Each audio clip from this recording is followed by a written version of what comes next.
The greatest debate these days in college sports, other than the never-ending BCS debacle, is whether or not student-athletes should receive compensation other than scholarship money. With athletic budgets bulging each year with millions of dollars from donors, equipment contracts, and BCS money, is it not reasonable to compensate student-athletes who are the sole reason why the athletic budgets are the size they are?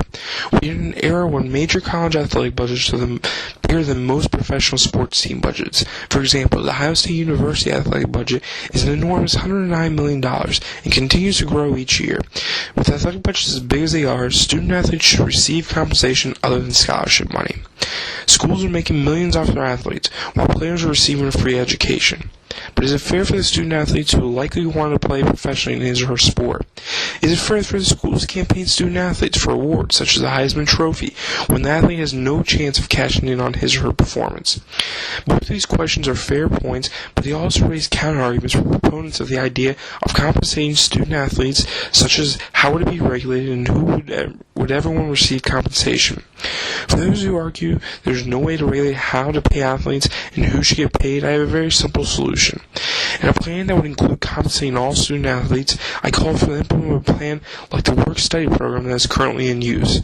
This program would be used across the board so that student-athletes would not be compensated on their performances, rather they be compensated based on their time at school. The recommendations of the work-study program calls for a minimum of $7.50 an hour for first-year students.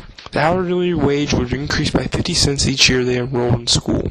This would allow schools to pay for their students the same across the board, thus eliminating any disputes on what student-athletes should be compensated.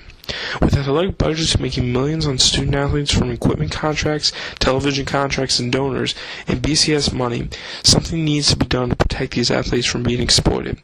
It's unrealistic to think that student-athletes should not get a cut of the money that they are bringing in.